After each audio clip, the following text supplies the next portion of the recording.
গতকাল গভীর রাতে কৈলাসহর রাঙ্গাউটি গ্রাম পঞ্চায়েতের ২ নং ওয়ার্ড দেবীপুর গ্রামের একটি বসতবাড়িতে ভয়াবহ অগ্নিকাণ্ড। গতকাল রাত আনুমানিক ১২টা ৭ মিনিটের সময় কৈলাসহর রাঙ্গাউটি গ্রাম পঞ্চায়েতের ২ নং ওয়ার্ডের বাসিন্দা আক্তার আলীর বাড়িতে ভয়াবহ অগ্নিকাণ্ড। ঘটনার বিবরণে জানা যায়, প্রতিদিনের মতো গতকাল রাতেও খাওয়া দাওয়া শেষ করে আক্তার আলীর পরিবারের লোকজন ঘুমিয়ে পড়েছিলেন। রাত্র আনুমানিক ১২টা ৭ মিনিটের সময় হঠাৎ করে তারা আগুন দেখতে পান। সাথে সাথে আক্তার আলীর পরিবারের লোকজন ঘুম থেকে উঠে ঘরের বাইরে চলে আসেন। আক্তার আলীর পরিবারের লোকজনদের আত্মচিৎকারে পাড়া প্রতিবেশীরা ছুটে আসেন। পাড়া প্রতিবেশীরা এসে শত চেষ্টা করেও এই বসতঘরটি অগ্নিকাণ্ড থেকে রক্ষা করতে পারেননি। খবর দেওয়া হয় কৈলাসহর অগ্নি নির্বাপক দপ্তরে।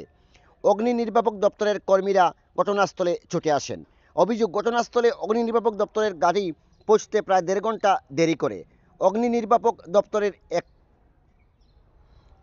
নির্বাপক দপ্তরের কর্মীরা আসার আগেই বসতঘরটি সম্পূর্ণ জ্বলে পুড়ে ছাই হয়ে যায়।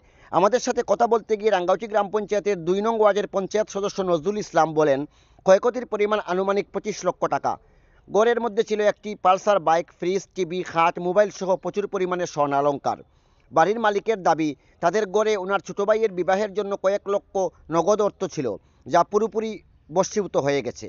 পঞ্চায়েত সদস্য নজরুল ইসলাম কৈলাসহর মহকুমা শাসক, গৌরনগর আরডি ব্লকের বিডিও সহ প্রশাসনের কাছে এই অসহায় পরিবারকে আর্থিক সাহায্যের জন্য আবেদন করেন। পঞ্চায়েত সদস্য মুকুল আলী এবং নজরুল ইসলাম এই পরিবারের পাশে এসে দাঁড়িয়েছেন এবং পঞ্চায়েত থেকে যথাযথ সাহায্য করার আশ্বাস দিয়েছেন।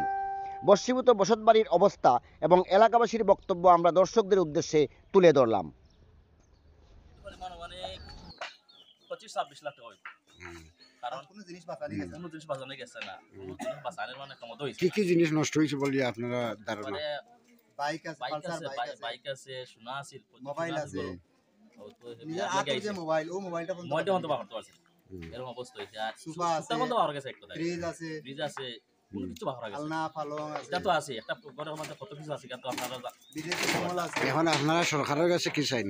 সরকার তো আপনারা ওটাও এরা গরিব মানুষ, এরা এখন তো টাকার মতো জায়গা নাই, টাকার মতো ইমিডিয়েটলি যাতে এরা টাকার ব্যবস্থা আগে করে দিয়ে, পরে ক্ষয়ক্ষতিটা না করেও কিন্তু আগে টাকার জায়গাটার ব্যবস্থা করে দিত। মানে প্রশাসনের লগে আপনারা যোগাযোগ করছেন নি? প্রশাসন তো ফায়ার ব্রিগেড আইছে একটু আগে, ফায়ার ব্রিগেডের লোকেরা একটু আগে আইছে, তারা রিপোর্ট করে লিয়া গেছে। তারা কইছে যে মঙ্গলবারে নাই, মঙ্গলবারে যোগাযোগ করালে, খালি সোমবারে হইতো না, মঙ্গলবারে যোগাযোগ করে আইসিএমের কাছে দেওয়া লাগে।